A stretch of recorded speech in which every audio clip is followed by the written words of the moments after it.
آج کے دور میں اگر کوئی کہے، میں ہی دعویٰ کر دوں کہ میں گزشتہ شب سویا تھا اور خواب میں آسمانوں پہ چلا گیا، اڑتے اڑتے میں نے کچھ تارے جیبوں میں ڈال لیے، چاند کو بھی گود میں لے لیا اور اتر کے اپنے آنگن میں آ گیا، پھر میری آنکھ کھل گئی، تو اس پورے مجمع کے اندر مجھے بتائیے کہ کوئی اس میرے خواب کا انکار کرے گا؟ آپ میں سے کوئی شخص اس طرح کا کوئی خواب بیان کر دے تو کیا کوئی شخص آپ کے خواب کا انکار کرے گا؟ آپ کے خواب ہے، خواب تو ہو سکتا ہے،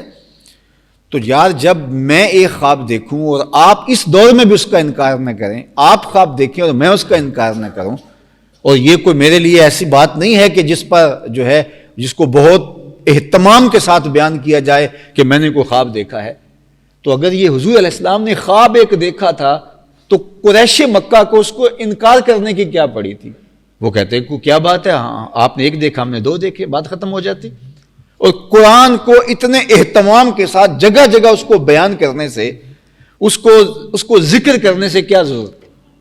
دیکھیں جو اخبار کے اندر وہ جو ہے بڑی سرخیاں لگتی ہیں، وہ کسی اہم واقعہ کی لگتی ہیں کہ کسی سربراہ نے کسی سربراہ سے ملاقات کی تو وہ مین خبر ہوتی ہے،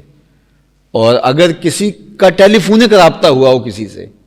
تو وہ سر ورق پہ نہیں ہوتی، یا ہو بھی تو وہ اس لیول کی نہیں ہوتی کہ وہ مین پہ اسی کی ہو کہ ٹیلی فونک رابطہ ہوا ہے۔ اور اگر کسی نے کوئی میسج کیا ہے، کسی کو خط لکھا ہے، ایک سربراہ نے دوسرے کو خط لکھا ہے، تو وہ کیا وہ خبر اس اہمیت کی حامل ہوتی ہے کہ اس کو جو ہے وہ مین سرخی کے طور پہ لگایا جائے؟ اور اگر کسی نے خواب دیکھا ہو، کسی کو خواب میں دیکھا ہو، یا نیک جذبات کا محض جو ہے وہ اظہار کیا ہو، یا خیر سگالی کا گزرتے ہوئے جو ہے وہ پیغام دیا ہو، تو کیا اس کو وہ اہمیت حاصل ہوتی ہے؟ کبھی نہیں ہوتی۔ تو اب قرآن نے جس طرح سے اس سرخی کو لگایا، قرآن میں جو ٹائٹل قرآن میں اس کا ہے، سبحان الذی اسری بعبدہ لیلا من المسجد الحرام الی المسجد الاقصی، یہ کتنی تفصیل کے ساتھ بیان فرمایا۔ پہلے پاکی بیان فرمائی، پھر کہا رب کی بندے سے ملاقات ہوئی، پھر کہا مسجد حرام سے مسجد اقصی تک سیر کروائی،